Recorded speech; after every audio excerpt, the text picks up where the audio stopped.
नमस्कार शेतकरी मित्रांनो, आजच्या या व्हिडिओमध्ये सर्व शेतकरी बांधवांचं हार्दिक स्वागत। तर शेतकरी मित्रांनो, आपण या व्हिडिओच्या माध्यमातून खरीप हंगाम 2023च्या पिकाच्या वाटपासंदर्भात एक महत्त्वाचं आणि शेतकऱ्यांसाठी दिलासादायक आणि गोड अपडेट आपण या व्हिडिओच्या माध्यमातून जाणून घेण्याचा प्रयत्न करणार आहोत। आणि जे कोणी शेतकरी हा व्हिडिओ बघत आहे त्यांनी चॅनलला सबस्क्राइब करणे अत्यंत महत्त्वाचं आहे। चॅनलला सबस्क्राइब करून घ्या। या साईडला किंवा या साईडला दिसत असलेल्या लाल काळ्या किंवा पांढऱ्या बटनावरती क्लिक करा, जेणेकरून तुम्ही आमचे सबस्क्राइबर व्हाल आणि तुम्ही जर सबस्क्राइब केलं तर आजपासूनचे नवनवीन व्हिडिओ तुम्हाला आमचे पाहायला भेटतील। तर शेतकरी मित्रांनो, चला तर व्हिडिओला सुरुवात करूया।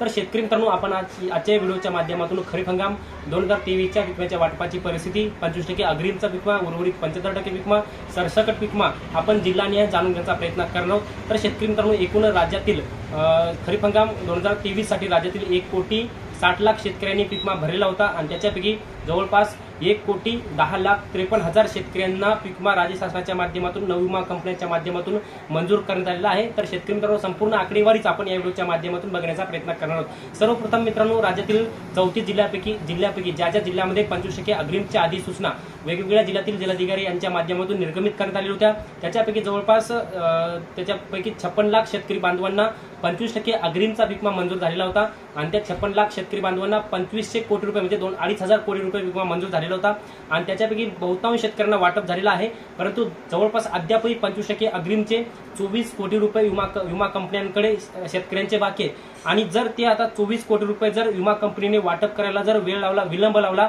तर ते 12% व्याजासह ते 24 कोटी रुपये 25% अग्रिमचे बाकी असलेले शेतकऱ्यांना 12% व्याजासह शेतकऱ्यांच्या खात्यामध्ये जमा होणार। आणि ही मी स्वतः तुम्हाला माहिती सांगत नाही, स्वतः देशाचे कृषी मंत्री यांच्या माध्यमातून संसदेमध्ये लोकसभेमध्ये माहिती देण्यात आलेली आहे। तुम्ही सुद्धा तो लोकसभेतला संसदेतला आपल्या देशातल्या कृषी मंत्र्यांचा तो व्हिडिओ तुम्ही पाहू शकता। त्यामुळे ते 25% अग्रिमचे 24 कोटी रुपये बाकी असलेल्या शेतकऱ्यांना जर विमा कंपनीने मंजूर असून जर वाटप करायला विलंब लावला तर ते तुम्हाला जमा होणार आहेत। आता मित्रांनो, हा पुढचा अपडेट म्हणजे सरसकट पिकम्यासाठी मित्रांनो, राज्यातील 34 जिल्ह्यातील सर्व जिल्ह्यातील जवळपास 33,00,000 शेतकरी पात्र आहेत आणि त्या 33,00,000 शेतकऱ्यांना 3,100 कोटी रुपयाचा सरसकट पिकमा मंजूर झालेला आहे आणि त्याच्यामध्ये जवळपास अद्यापर्यंत त्या पिकम्याचं वाटप बाकी आहे आणि याच्या वाटपाची तर शेतकरी मित्रांनो, सरसकट पिकम्यासाठी जवळपास 3,100 कोटी रुपयाचं वाटप आता या ऑगस्ट महिन्याच्या 31 ऑगस्टपर्यंत केलं जाणार असल्याची माहिती देण्यात आलेली आहे। आणि हा जर 3,100 कोटी रुपयाचा पिकमा जर विमा कंपन्यांनी वाटप करायला जर विलंब लावला तर याला सुद्धा 12% व्याजासहित शेतकरी बांधवांच्या थेट डीबीटी म्हणजे डायरेक्ट बेनिफिट ट्रान्सफरद्वारे शेतकऱ्यांच्या आधार लिंक बँक खात्यामध्ये या पैशाचं वितरण होणार आहे।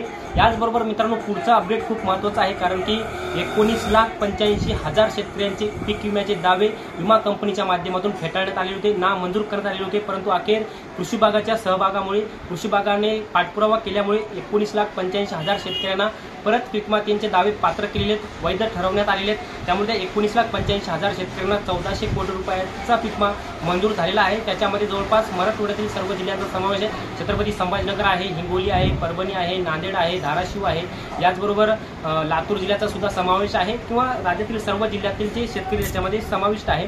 जवळपास 1,400 कोटी रुपये मंजूर होते आणि अद्यापर्यंत 1,100 कोटी रुपयाचं काहीतरी वाटप झालेलं आहे आणि 350 कोटी रुपयाचं वाटप अजूनही बाकी। आणि आता ते जर 350 कोटी रुपये जर विमा कंपनीने वाटप करायला विलंब जर लावला तर त्यालाही 12% व्याजासहित परतावा विमा कंपन्यांच्या माध्यमातून करण्यात येणार असल्याची सुद्धा माहिती देशाच्या कृषी मंत्र्यांच्या माध्यमातून संसदेमध्ये ती माहिती देण्यात आलेली आहे। आणि मित्रांनो, आता एकंदरीत जर आपण संपूर्ण जर पिकम्याचा जर खरीप हंगाम 2023ची जर आकडेवारी जर आपण बघण्याचा प्रयत्न केला तर त्याच्यामध्ये 1,60,00,000 शेतकऱ्यांनी अर्ज केलेले होते आणि त्याच्यामध्ये 1,10,53,000 शेतकऱ्यांना पिकमा मंजूर झालेला होता आणि जवळपास एकूण 7,280 कोटी रुपयाचा पिकमा रक्कम मंजूर झालेली होती आणि जवळपास 3,090 ते 95 कोटी रुपये वाटप बाकी आहे आणि 4,000 कोटी रुपयाचं वाटप पूर्ण झालेलं आहे। आता हे जर पैसे जर वाटप करायला विलंब लावला तरी 12% व्याजासहित पिकम्याचं वितरण या नवविमा कंपन्यांना करावं लागणार आहे।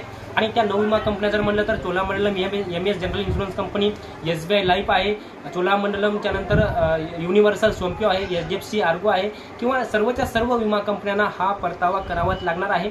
आणि ज्या शेतकऱ्यांना पिकम्याचं वितरण बाकी आहे ते 31 ऑगस्ट 2024 पर्यंत या पिकम्याचं वितरण होणार असल्याची सुद्धा माहिती देण्यात आलेली आहे। आपल्या राज्याचे कृषी मंत्री धनंजयजी मुंडे यांच्या माध्यमातून सुद्धा एक डिटेलमध्ये अपडेट खरीप हंगाम 2023च्या पिकाच्या वाटपा संदर्भात देण्यात आलेला आहे। आता हे झालं संपूर्ण खरीप हंगाम 2023च्या पिकाची आकडेवारी। आता मित्रांनो जवळपास आता हिंगोली जिल्ह्यामध्ये सुद्धा 29 जुलै 2024 रोजी पिकाचं वितरण झालेलं आहे। स्वतः मला सुद्धा त्याचा मेसेज आलेला आहे। 29 जुलैपासून हिंगोली जिल्ह्यामध्ये उर्वरित शेतकऱ्यांचा जे काय पोस्ट हार्वेस्टचा पिकमा आहे तो जमा होत आहे, परंतु तो खूप कमी पिकमा जमा होत आहे। कोणत्या शेतकऱ्याला 2000, कोणत्या शेतकऱ्याला 3000 असा होत आहे। परंतु जे काही HDFC Ergo general insurance company लिमिटेडच्या माध्यमातून 5 ते 6 जिल्ह्यामध्ये शेतकऱ्यांनी पिकमा भरलेला होता त्या विमा कंपनीच्या माध्यमातून त्या सर्व HDFC कंपनीच्या माध्यमातून पिकमाचं वितरण सध्या सुरू झालेलं आहे। आणि शेतकरी मित्रांनो आता संपूर्ण खरीप हंगाम 2023च्या पिकमाची आकडेवारी आपण या व्हिडिओच्या माध्यमातून जाणून घेण्याचा प्रयत्न केलेला आहे। हे खरीप हंगाम 2023च्या पिकमाच्या वाटपाचं अपडेट तुम्हाला कसं वाटलं कमेंट बॉक्समध्ये नक्की कळवा।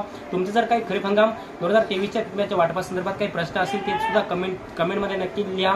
आम्ही तुमच्या कमेंटचे उत्तर नक्की देण्याचा प्रयत्न करूया। तर शेतकरी मित्रांनो शेवटी व्हिडिओ जर आवडला असेल तर एक लाईक करा, प्रत्येक शेतकरी बांधवांपर्यंत हा महत्त्वाचा असा व्हिडिओ शेअर करा आणि शेवटी चॅनलला सबस्क्राईब करा। तर शेतकरी मित्रांनो तुर्तास इथेच थांबतो, तोपर्यंत आपल्या सर्वांचे मनापासून धन्यवाद।